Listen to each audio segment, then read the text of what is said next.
This is the Fredericksburg Neighbors Podcast, the place where local businesses and neighbors come together.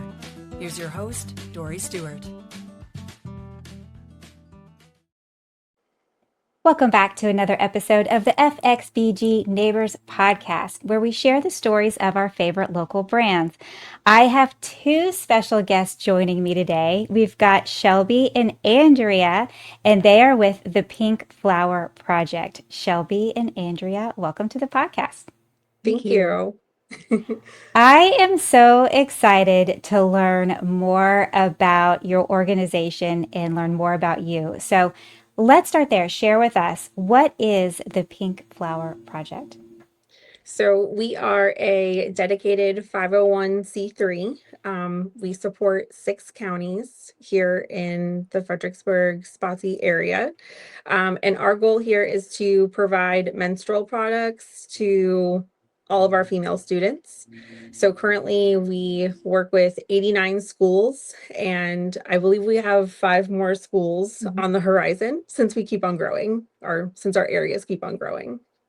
Wow. So that's a huge footprint. That's a giant, it's a giant project, the Pink Flower Project. Yes. So tell me about the history of the organization. How did the organization come to be? So oddly enough, this started in my living room. It started when my son was in elementary school. I have 2 boys, so not a girl mom, but being a girl, obviously it's near and dear to my heart. I was scrolling Pinterest one day and saw a pin for menstrual product bags to put in your daughter's backpack. And I thought, how cute is that? Sadly, something I'm not going to get to do, but I want to do that. So I ordered supplies, put them in my son's backpack. I think he was like in 2nd or 3rd grade at the time. Put him in his backpack, told him to drop him off at the nurse's office, and she sent, a thank you email, and we kind of went from there. I think it took another year or 2 before anything consistent really started. But after a while, I realized it wasn't something that I could just do on my own. So I started a Facebook group and I recruited some friends. Um, and we just kind of took off from there. We started with Spotsy schools first. We delivered to all 30 schools, 31, I believe, actually. So we included like the technical center as well. And then it was later that spring in 2024, we ended up being able to deliver to Caroline and Fredericksburg City schools. So once we got onto Facebook, people were like, we'd like help too. So we just kind of grew from there. I love that. And I imagine you've gotten a ton of support. And so it's so interesting that it is, it's unfortunate that it is such a need and that you have to go to Facebook and rally up the moms to do something like this. So kudos to you for creating that, even as a boy mom.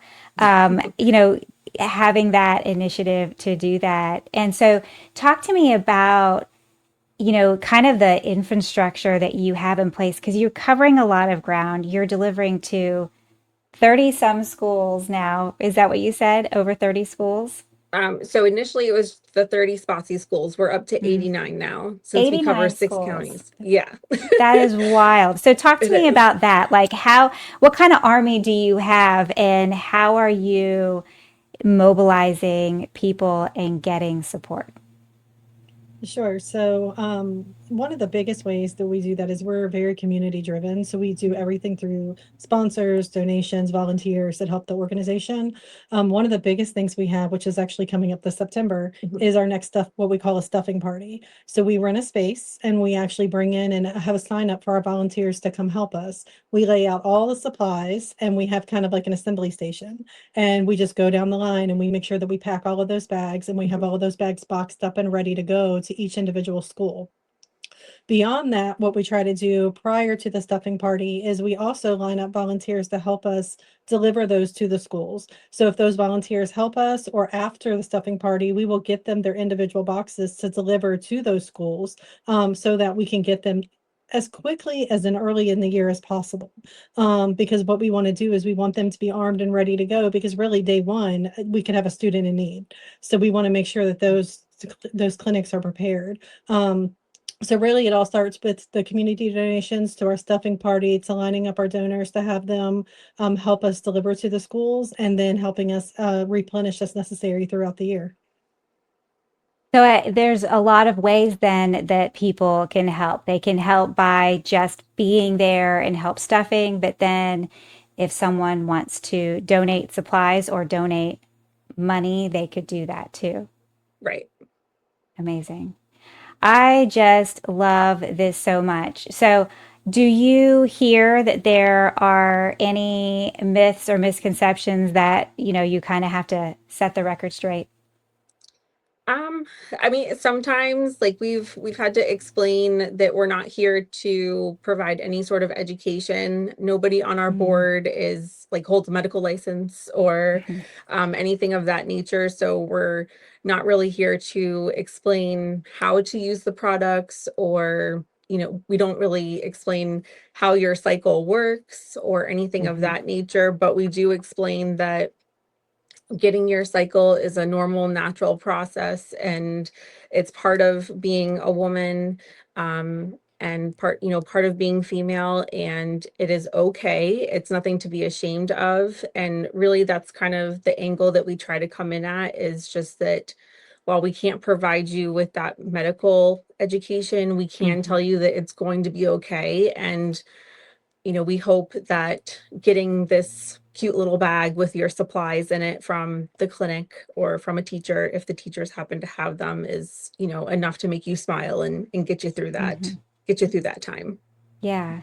I love that you say that it's a cute little bag. So that It makes really it is. feel, it doesn't feel so, just icky and sterile. It feels fun and girly, and I love They that. are. We try to get, so we have a wish list on Amazon where people Hmm. can purchase what we've set aside, kind of like approved products, if you will. Hmm. So some people just don't know what to purchase, and that's totally fine. So we have that Amazon wish list so that people know exactly what to get. And at least on Amazon, there's a bunch of bags that have designs, or they're, colorful. Hmm. So it's just something to make them smile. Yeah. And we also include 2 stickers, and we try to make them silly or just cute little, Motivational. yeah, motivational or cute Hmm. little animals, something silly, something to brighten their day. Yeah. I love that. What is something that you wish the listeners knew about the Pink Flower Project? I wish they knew how much it took Hmm. to get just one box to every school. Andrea and I were talking about this before we started the show today, and just so that every school, can have their one box so far, it takes about $17,500 in Wow. donations. Um, None of our board members are paid, so any monetary donations that are received go straight towards supplies, or like paying the rent for our storage unit, or something not fun like insurance for our nonprofit, because we unfortunately have to insure ourselves. Hmm. Fortunately, unfortunately. Yeah. um, so everything has like a designated space, but even if it's just paying for the boxes, it still takes an exorbitant amount of money just for that one single box. Hmm. But I think we had 6 requests for refills last school year alone, Hmm. roughly. Yep. And the more that schools realize that we're here to replenish, the Hmm. more those requests are going to increase. And the more schools that we build, the more that it's going to take to give just one box. Yeah. Um, so Wow, it's a huge undertaking, and it's mhm.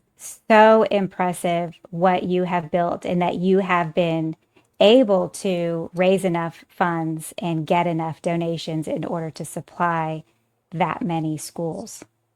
Thank you. Congratulations on your success. I mean, you're truly making a difference in our community, and so thank you for all that you are doing.